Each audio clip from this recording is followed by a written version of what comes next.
Eu preciso dizer que essa é uma profissão muito antiga, né? Isso vem aqui da Idade Antiga, mas que se organizou, como a gente conhece hoje, na era industrial. Então, muitas coisas muito daquilo que rege no nosso exercício profissional está ligado a formulações de urbanismo, de planejamento urbano, que foram constituídas em contextos altamente industrializados e onde a sociedade estava totalmente convertida, né, a essa nova forma de viver e produzir. Eu digo isso porque fica parecendo que há uma incompatibilidade entre urbanização, ou a maneira das pessoas se aglomerarem, e preservação da natureza ou dos ecossistemas. E isso não é verdade. Se a gente olhar aqui para a nossa realidade e perceber que nós tivemos uma outra matriz, uma outra tradição, a gente vai observar que é possível, sim, estabelecer uma relação com o ecossistema, inclusive de apoio e produção mútua. A floresta produziu as pessoas, como elas, as suas culturas e tudo mais, e as pessoas produziram a floresta. Então, eu digo isso para mostrar que soluções ecossustentáveis, assim, soluções ecológicas não são uma novidade aqui, né? Então, se nós considerarmos que o planeta ele tem uma série de sistemas e que as cidades se estabelecem sobre eles, então sistemas de drenagem, então rios, né? Nós temos aqui fluxos de biodiversidade, nós temos condições de chuvas, enfim. Então a gente tem aqui uma cultura do século XX de que a cidade era um espaço artificial e que ela alterava, inclusive quem era versado nas discussões ambientalistas, dizia que não se metia nas discussões das cidades. Isso foi um grande equívoco, porque, na verdade, a cidade ela é um jardim sobre aquilo que a natureza nos ofereceu de base, né? Física, ecossistêmica. E o que está mostrando, o que o século XXI está mostrando para a gente é que aquelas promessas eram equivocadas, né? E que hoje, com essa crise, com essa emergência climática que a gente está experimentando, é preciso reverter, né?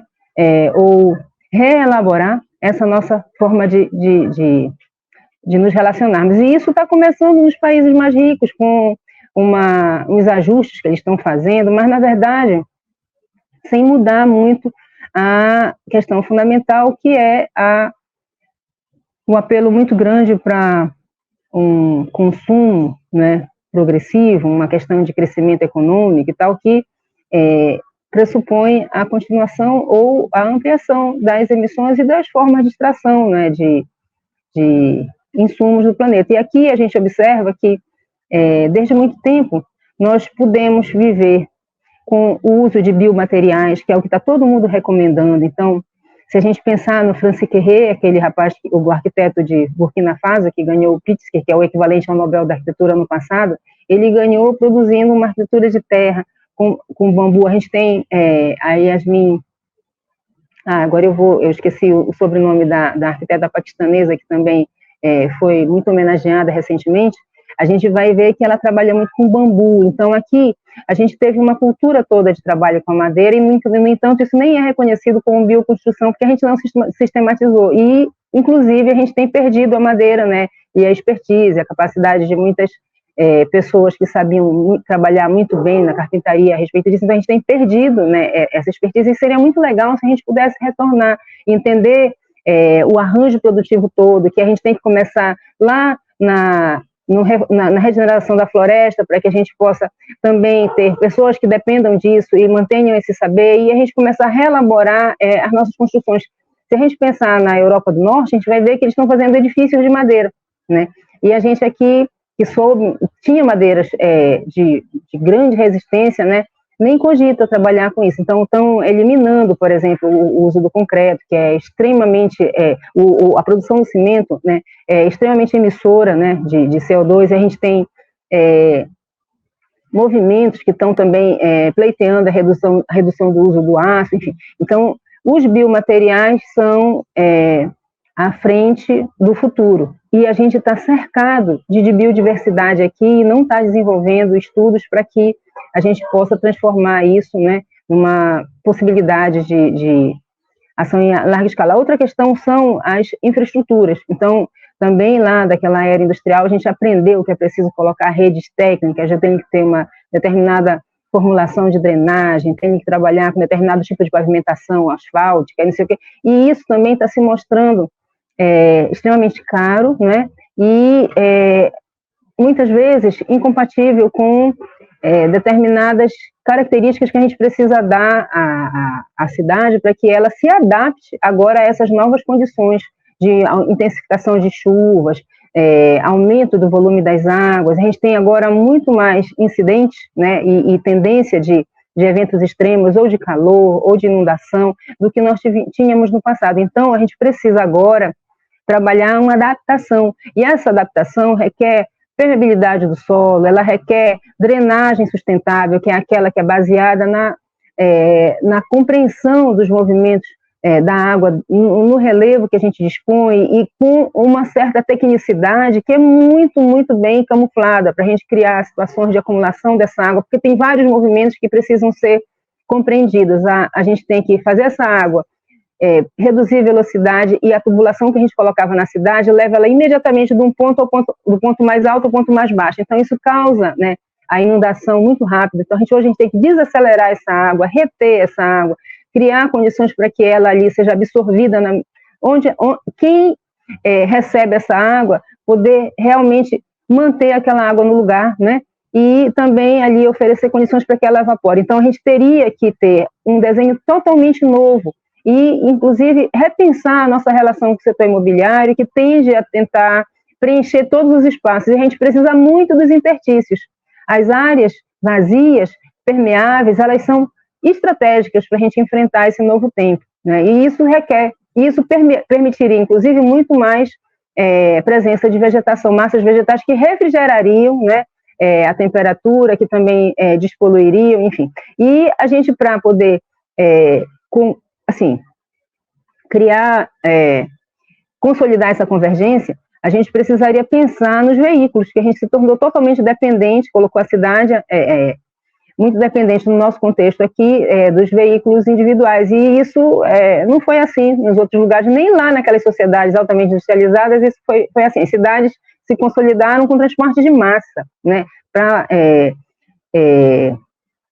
atendimento de milhares de pessoas, e aqui a gente apostou muito no veículo individual e, num clima quente, não arborizou as ruas. Se a gente for a Medellín, a gente vai ver o quanto as ruas estão sendo arborizadas, as fachadas estão sendo cobertas de vegetação, e isso tem uma distância na calçada. A calçada tem uma determinada largura que lhe prevê o espaço das pessoas andarem, o espaço das bicicletas e o espaço das árvores. E a gente aqui acha que todo o espaço tem que ser para os carros.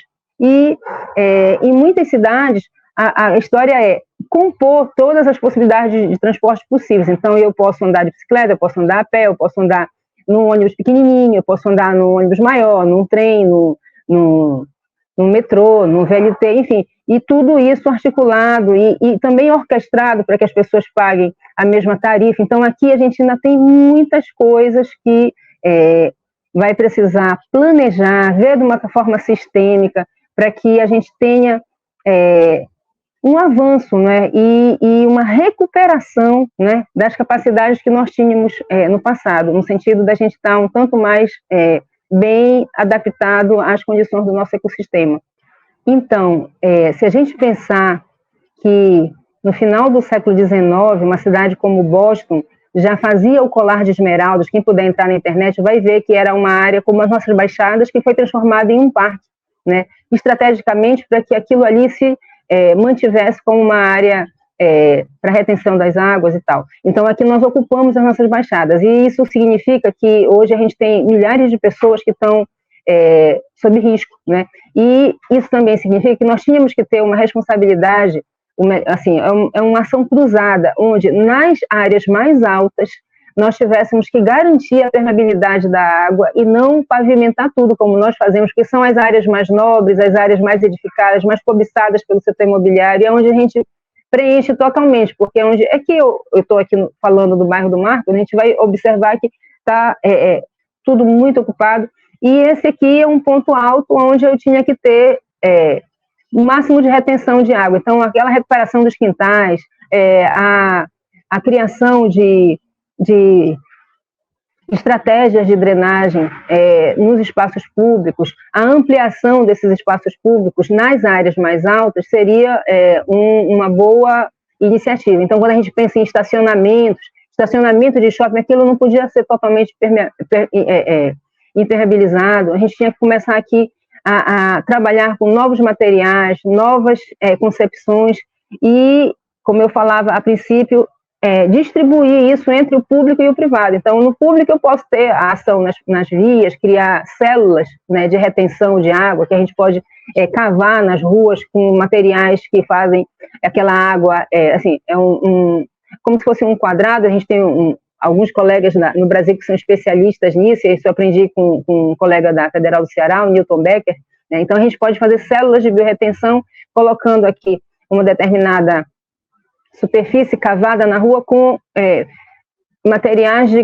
granulometria diferente, de maneira que aquilo tenha um dimensionamento tal que permita a água ficar retida ali por um determinado tempo, uma quantidade de horas, né, que é o necessário para que na área mais baixa, mais próxima, aquela inundação seja evitada. Então, eu tenho essa possibilidade, eu posso trabalhar com jardins de chuva, onde eu vou manter a água ali por umas horas antes que seja possível aquela água começar a circular. O que a gente não pode fazer mais é achar que aquela conexão direta das casas com a sarjeta e dali para a drenagem vai resolver, porque aquilo não vai resolver a vida de ninguém, ao contrário, vai colocar a vida de muita gente em risco. Então, a gente tem que estabelecer agora uma situação, um protocolo novo, em que as pessoas começassem a adotar estratégias para reter a água no seu lote, né, ou os condomínios, ou o que fosse, e a gente também tivesse novas maneiras de trabalhar no espaço público, né, a movimentação dessa água. E, inclusive,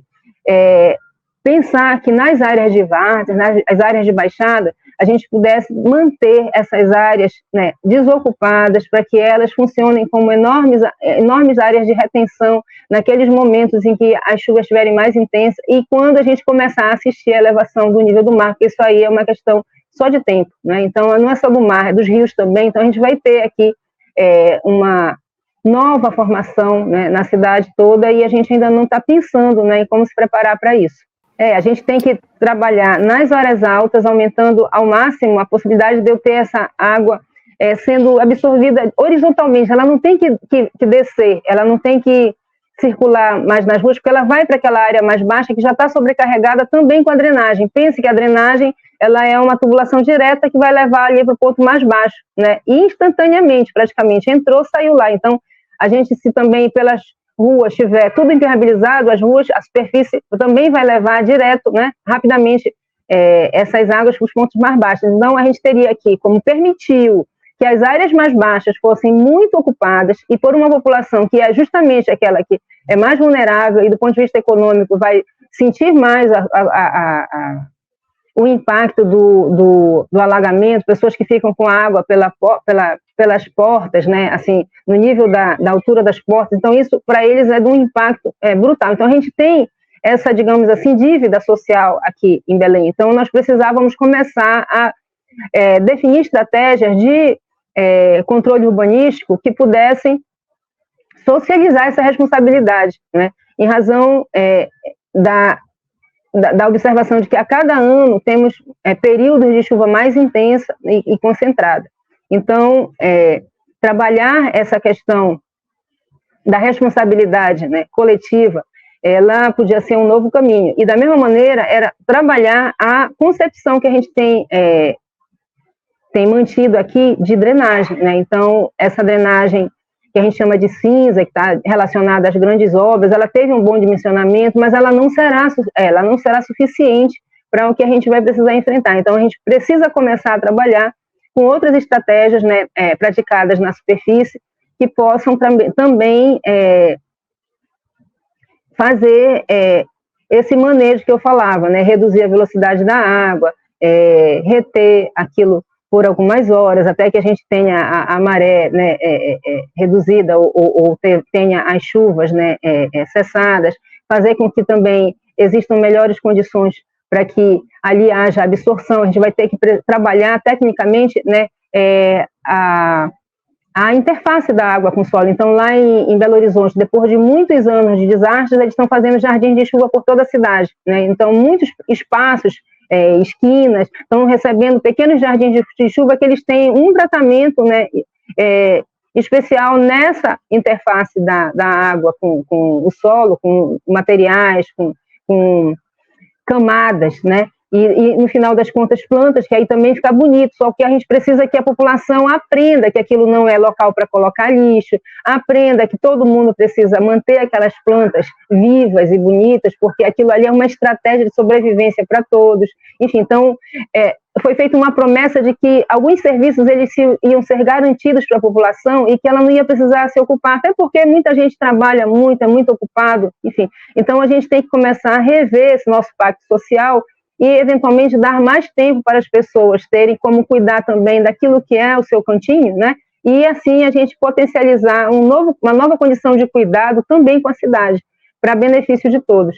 Décadas de definição de determinados repertórios que eles são muito ajustados aos interesses, por exemplo, do setor imobiliário, né? A gente tem agora lotes cada vez menores, se a gente for observar, os condomínios têm lotes de 8x20, e no passado a nossa legislação federal pedia lotes de 12x30, né? Se a gente for observar o quanto precisa uma pessoa que está ali na área periurbana, que também tem horta e tal, ela vai precisar de um espaço muito maior do que esse, e a gente foi normalizando, né, toda uma redefinição dos nossos repertórios, de como definir parcelamento, de como edificar, de que sistemas construtivos adotar, de como prover infraestrutura, que foi se instrumentalizando no sentido do interesse econômico. E hoje a gente tem aqui o enfrentamento de uma imposição ecológica.